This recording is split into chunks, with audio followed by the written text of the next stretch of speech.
Hola, buenos días. Soy Ana Yats y en este vídeo os voy a comentar qué es la contabilidad y qué normativa hay que aplicar.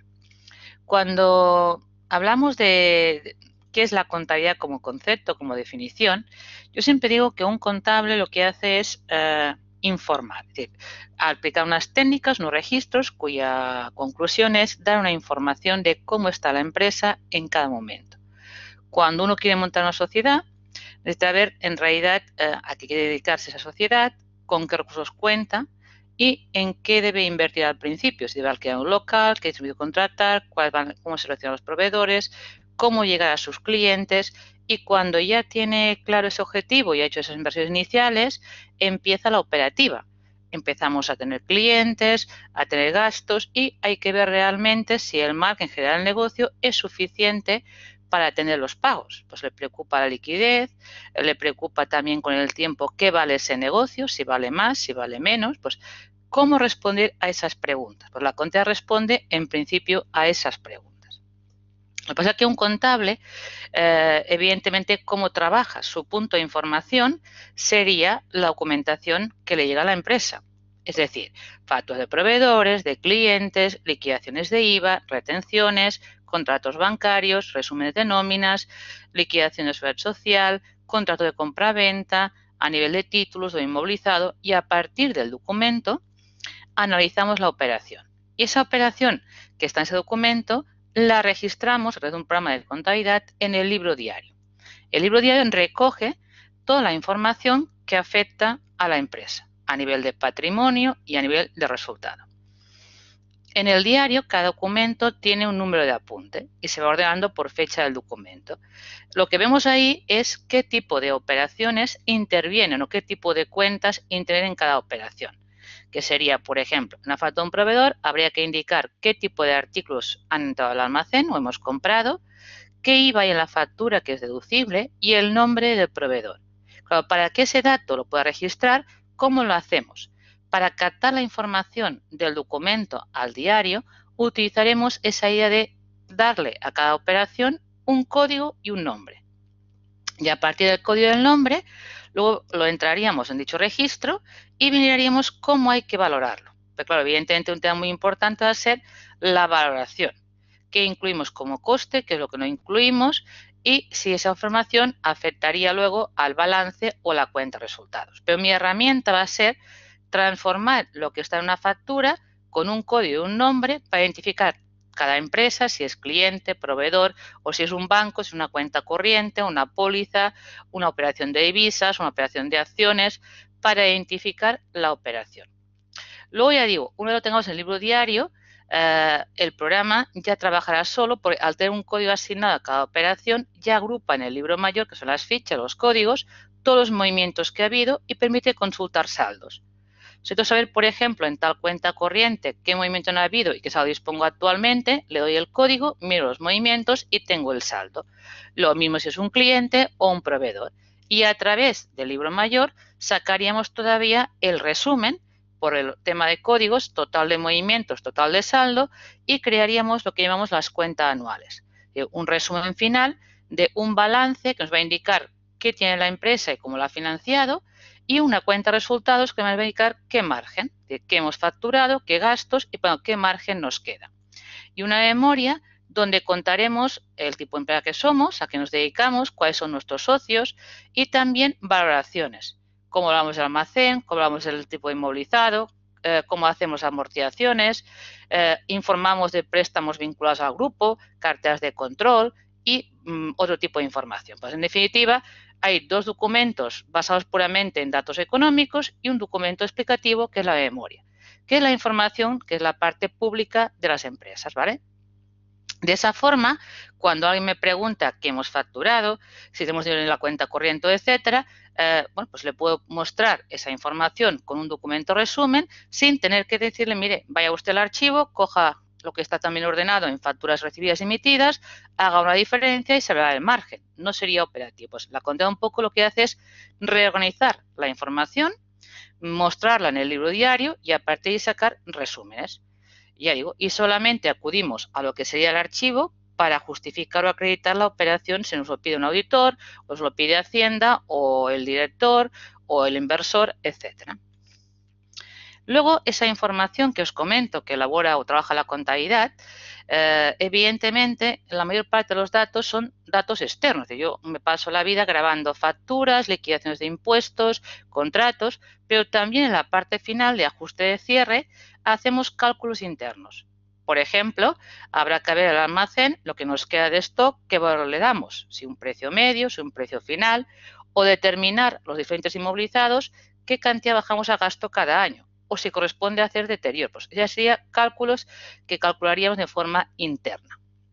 Luego, os comentaba que aparte de captar el dato con un código y un nombre, es muy importante las valoraciones. Por eso hay una normativa detrás, ya que cada empresa tiene que llevar una contabilidad y tiene que aplicar una normativa común. No puedo dar libertad, ya que esa información, hablando claro, como la parte final es pública, que son el tema del formato de cuentas anuales, y también es una información que es accesible a diferente tipo de colectivos, porque aparte de la dirección, hablamos de los socios, hablamos a veces de empleados, comité de empresa, o de Hacienda, porque a partir de ahí calcula, por ejemplo, qué debe tributar la empresa, o inversores en compañías cotizadas, esos datos también facilitan al inversor información de qué vale la empresa, cómo va, qué planes tiene, etcétera. Debido a eso que alguien puede comparar y que es una información pública, hay un Real Decreto que os va a indicar cómo hay que valorar cada tipo de operación y qué modelo hay que presentar y, por lo tanto, es un formato rígido. Ya digo, el objetivo final de la contabilidad siempre es el mismo, confeccionar las cuentas anuales de la empresa. Decir al final de todo, del ejercicio, con qué situación se encuentra, qué es lo que tiene, qué es lo que debe y cuál es el resultado que ha obtenido y dar explicación de esos conceptos en la memoria. A continuación, os comento que el Real Decreto que regula la normativa individual tiene partes obligatorias y tiene partes orientativas, es decir, inicialmente, la aprobación del Real Decreto va acompañado de una introducción que explica un poco los cambios que se pusieron a la contabilidad en el cierre del año 2007, que es cuando hubo la reforma contable. Pero luego, la forma de contabilizar se divide en 5 apartados. En el primero le llama marco conceptual. Y aparte de explicar qué cuenta anual representa la empresa, es bajo qué principios y da definiciones, como puede ser qué es un activo, qué es pasivo, qué es patrimonio, qué es gasto, qué es ingreso, cuándo lo puedo reconocer y criterios de valoración, como puede ser qué entendemos como coste, valor razonable, vida útil, que son conceptos que luego la normativa desarrolla en la segunda parte. La segunda parte es las normas de valoración, donde nos indica por cada tipo de concepto, por inmovilizado, por existencias, en el tema del IVA, cómo valorar la operación y qué tipo de ajuste habría que hacer en relación con ella. Y luego la tercera parte sería los formatos de las cuentas anuales. Pues esas 3 partes del Real Decreto no hay creación artística, son totalmente obligatorias. Ahí no tengo poder para decir, no me gusta cómo se esa operación, aplico normativa internacional, aplico tal concepto. No, he de aplicar lo que es el ICAC en el Real Decreto, lo que ha regulado. En cambio, lo que es la herramienta del contable que utilizo para hacer los asientos, que es los códigos y el propio asiento contable, lo de codificar te orienta, te da una estructura en cuadro de cuentas, pero tú ahí puedes hacer de más o de menos. Es decir, que si hay información que yo no voy a utilizar porque no invierto en bolsa, por ejemplo, o no trabajo con letras o pagarés, no hace falta que esas cuentas las tenga que parametrizar en el programa de contabilidad. En cambio, si hay otras que no están abiertas y me hace falta, como puede ser, por ejemplo, una presión de fondos a una compañía que me presta un servicio, yo la puedo crear sin problemas, respetando la estructura. En el 41, donde están acreedores, hago la contabilidad. O, por ejemplo, si se trata de codificar gastos, como puede ser tema de viajes, restaurantes, autopistas, tienen que ir como un gasto general, el 62. Ahora, la cuenta, cada empresa lo puede tener o la 624, o la 629, o la 628 y es igual de correcto. No pasa nada, porque como decimos, oriento más o menos en qué apartado tiene que ir cada información, pero no lo hago rígido. Dejo que cada empresa decida. Y por último, os quería comentar la normativa. Porque, claro, nosotros trabajamos ahora aquí que cada empresa lleva su contabilidad, pues trabajamos a nivel individual qué norma debo aplicar. No como reporto a grupo y como consolido. Pues a nivel individual hay 3 normativas. la de micro, la de pymes y la de PGC. Elegir la normativa por la cual valora las operaciones, vemos que depende de qué activo tienen las empresas, de qué facturación y qué empleados. Pero antes de entrar en ese detalle, ¿qué es importante? Ver que la normativa no se decide a nivel individual. Hay que ver si detrás hay un grupo. Porque luego a la hora de sumar, se suman las cifras de grupo, de activo, de facturación y empleados. El concepto grupo, en normativa contable, hay dos tipos de grupos. El que llamamos horizontal, la estructura de la holding, sociedades que participan en otras y que hay un tema de control. Lo que hablaríamos sería un poco de grupo que formaría parte de un consolidado. Las que forman parte de un consolidado, las que estén en España, deben utilizar la normativa común. O todas a pymes o todas a PGC. Pero no puede ser que siempre el mismo grupo utilicen normas distintas. Os explico un poco la idea del grupo vertical. Yo aquí tengo una empresa que está arriba de todo, que es la A. Esa empresa hay que ver de alguna forma quiénes dependen de ella. Tendríamos por un lado, por ejemplo, tiene el control al 100% único socio de B. Por lo tanto, B es dependiente de A. A la vez, es lo que C solamente la controla en un 10% de forma directa, pero a través de la filial que tiene el 100% tiene un 75%, lo que quiere decir que en total controla el 85%. Pues B y C son filiales de A. Pero a la vez, por ejemplo, la empresa AC también está controlada, porque a través de sus filiales, hablando claro, controla un 20% y de forma directa controla un 50%. Pues tenemos que todas ellas serían dependientes y por lo tanto están dirigidas por la política contable de A. Y además, a nivel de control también se integran lo que ellos llaman asociados, participaciones con influencia, que es cuando la participación que tengo en la empresa, aunque no sea de control, se entiende que es significativa, que ronda entre un 20% hasta un 50%. Pues aquí tenemos que la compañía E puede ser asociada al grupo, pues si forma parte del consolidado, a lo de ver la normativa a aplicar, hay que sumar de todas las compañías lo que sería activos, facturación y empleados. En cambio, el subgrupo formado por D y por la letra G no se incluiría porque la participación que tenemos solamente es de un 15%. Aquí puede haber otros socios mayoritarios que controlen ese subgrupo. Ese subgrupo queda descolgado. Entonces, sería la idea del vertical o subordinados. Pues ya digo, es para ver cuáles incorporo en la suma total de activos, facturación y empleados. Me condicionaría las que estuvieran en España, qué normativa deberían aplicar. Lo mismo ocurre cuando hablamos de un grupo, por ejemplo, horizontal, que aunque no consolide, estamos hablando de una persona física que está creando diferentes sociedades, entre ellas no tienen participación, pero ejerce el control en ellas y además las hace operar de forma conjunta. Yo aquí tengo que la persona física tiene un 80% en A, un 45% en B y el 100% en C. Descartamos en las que no ejerce control, por tanto, B se queda al margen. Lo que debe ver es si la compañía A y C, de la cual él está detrás, son operativas entre ellas, si se venden entre ellas, si se compran, si se prestan, si tienen personal común, etc. Pues si realmente hay una operativa común, a lo de elegir norma contable, hace lo mismo. Hay que sumar activos, facturación, empleados, y la compañía A y C, aunque entre no tengan participación, deben utilizar la misma normativa. Una vez aclarado lo que entendemos como grupo, ya sea vertical o horizontal, vamos a ver los límites para escoger normativa. Ya digo, yo puedo aplicar la normativa de pymes, que aquí ha habido un cambio.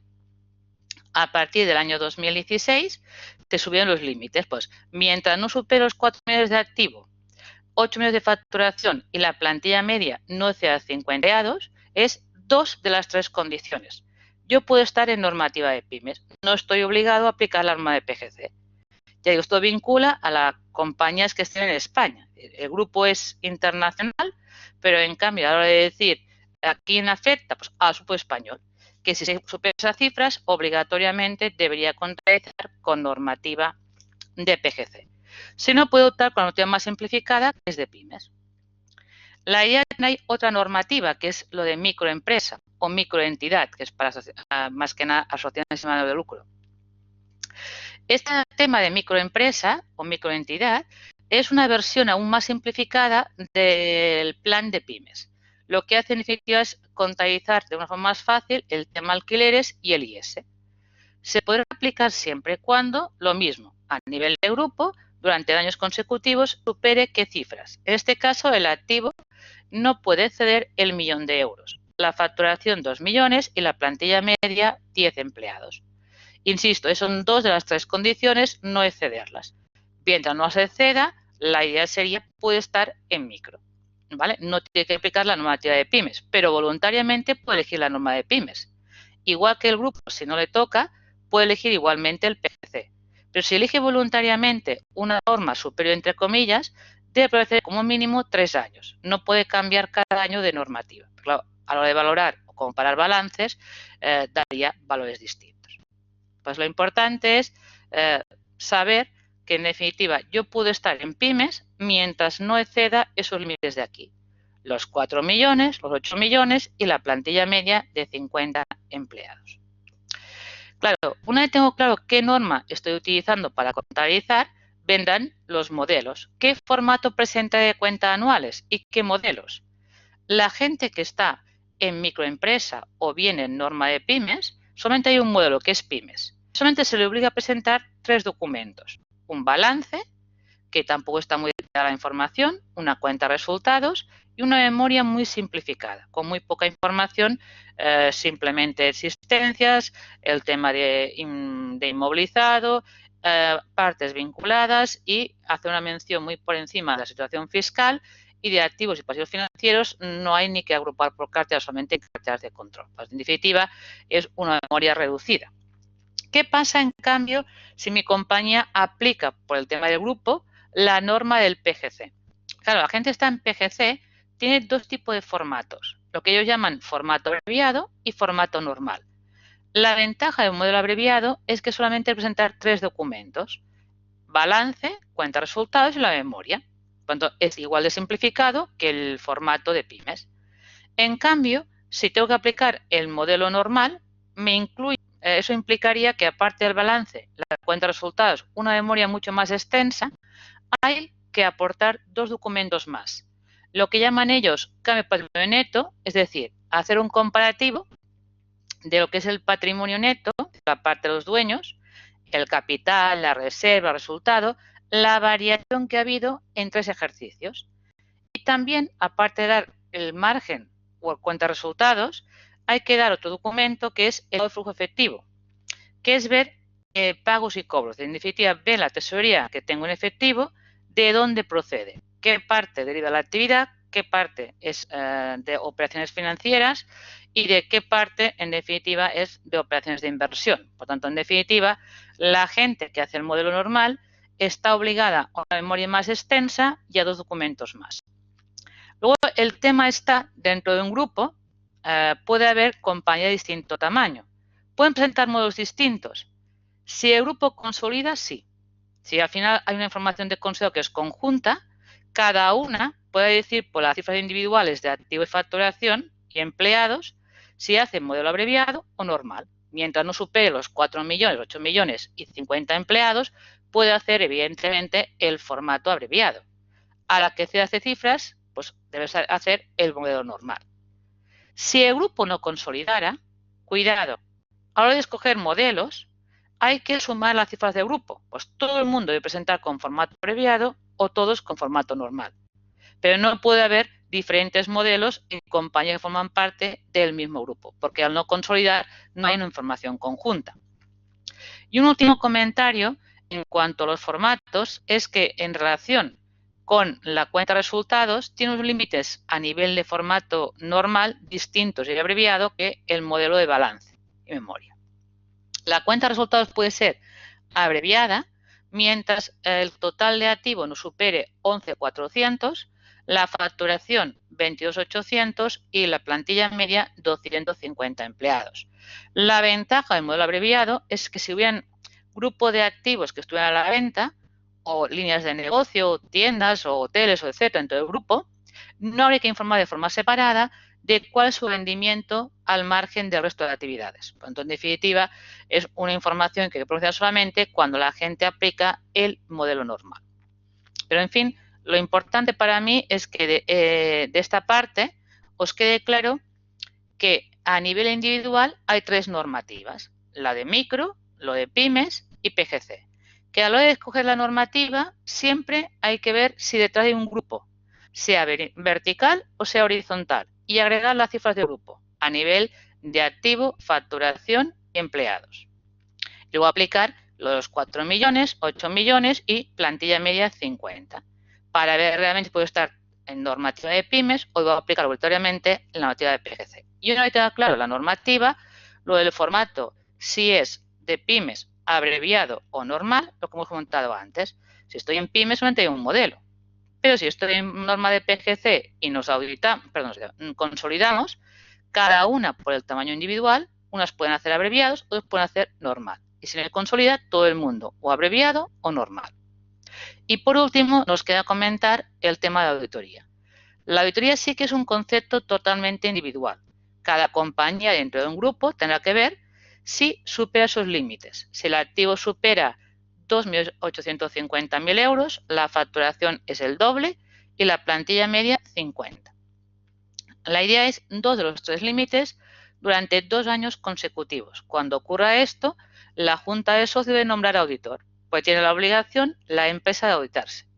Conclusión, habrá empresas que aplican norma de pymes que tienen que aportar informe de auditoría. Ya digo, porque aunque se ha desplazado el límite de pymes para la normativa, lo que no ha cambiado es la obligación de auditarse, que es distinta a los límites y es a nivel individual y no a nivel de grupo. Aquí tengo un caso práctico para que veáis un poco el resumen con números de lo que estaba intentando comentaros. Yo aquí tengo durante 3 años consecutivos datos agregados de un grupo, ¿vale? Para ver realmente si en el año actual que voy a arrancar puedo aplicar normativa de pymes o de PGC y si me audito o no. Para ello me fijo, en definitiva, en los 2 últimos ejercicios consecutivos. Como podemos ver, miro la cifra de los 4 millones y 8 millones de facturación. No se cede en ninguno de ellos y la plantilla media sí que cede a 50 empleados, pero como solamente cede una condición de las 3, la empresa puede elegir tranquilamente quedarse en pymes. No está obligada a aplicar la norma de PGC para nada. Pues, normalmente aplicaría normativa de pymes, el formato sería de pymes, pero en cambio, a nivel de auditoría, si lo comparamos con las cifras anteriores, fijaros que supera los 3 límites, porque la facturación en los 2 años es 0,8 millones, perdón, los 5.700.000 euros, que es para auditoría. Aquí son 6, aquí son 7. Y a nivel de activo supera los 2.850.000. Por tanto, en definitiva, supera los 3 límites durante los años consecutivos, lo que implica que esa compañía se está auditando, que aunque haga modelos de pymes, la auditoría sería obligatoria. Espero haber ayudaros en entender qué es la contabilidad y qué normativa aplicar en cada caso. Gracias por vuestra atención y os invito a otros vídeos.